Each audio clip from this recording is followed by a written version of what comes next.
येणाऱ्या 7 मे रोजी आपणाला घड्याळ्या चिन्हापुढील बटन दाबून आपल्या उमेदवार सौ अर्चनाताई राणा जगदीश पाटील यांना लोकसभेत पाठवावं ही विनंती करण्यासाठी मी या ठिकाणी उभा आहे।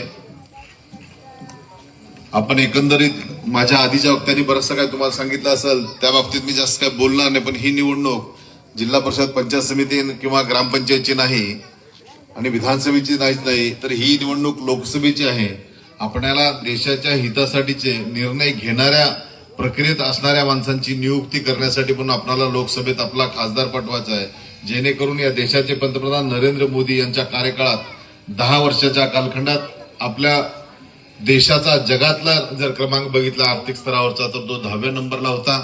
आज मी तिला तो क्रमांक 10 वर्षाच्या कालखंडानंतर 5व्या नंबरला आणण्याचं काम नरेंद्रभाई मोदी यांच्या माध्यमातून झालंय आणि भविष्य काळात येणाऱ्या 5 वर्षात पुन्हा या देशाचे पंतप्रधान नरेंद्रभाई मोदी असतील आणि त्यांच्या कार्यकाळात पुन्हा आपला भारत देश हा 3 नंबरवर आर्थिक उन्नतीत नेण्याचं काम सुद्धा केलं जाणार आहे।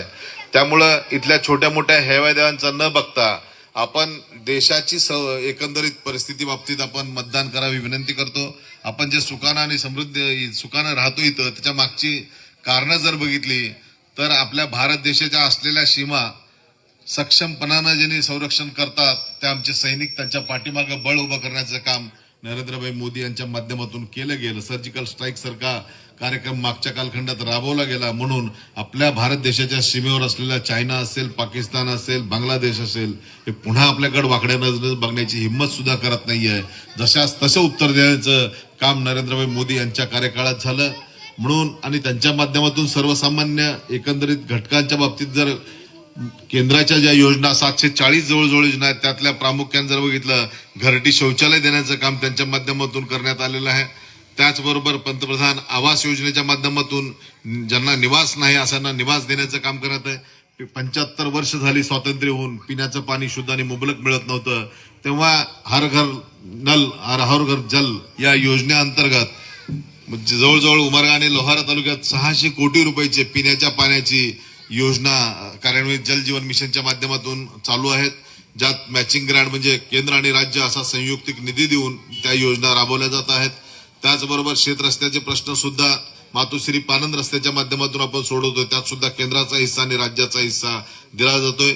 ग्रामीण भागातले याआधी कधीही रस्ते एवढ्या सुखकर होत नव्हते, तर 95-5 आणि त्याचबरोबर 22-15 22-25 या 3 योजनांच्या माध्यमातून ग्रामीण भागातले रस्ते सुद्धा व्हायला हवेत, म्हणून या 3 योजनेच्या माध्यमातून ग्रामीण भागातले रस्ते केले जातात। जवळजवळ तुमच्या याच गावात बघितलं तर 2-1 कोटी रुपयाचा निधी आपण या कदेरमध्ये आतापर्यंत खरं त्याहीपेक्षा जास्तीचा बाकीच्या या रस्त्याचा जर विचार केला तर मोठ्या प्रमाणात निधी या भागात आपण खर्चू शकलो। याचं कारण जर काय असेल तर आपणाला केंद्राचा आणि राज्याचा मोठ्या प्रमाणातला निधी या ठिकाणी प्राप्त झाला।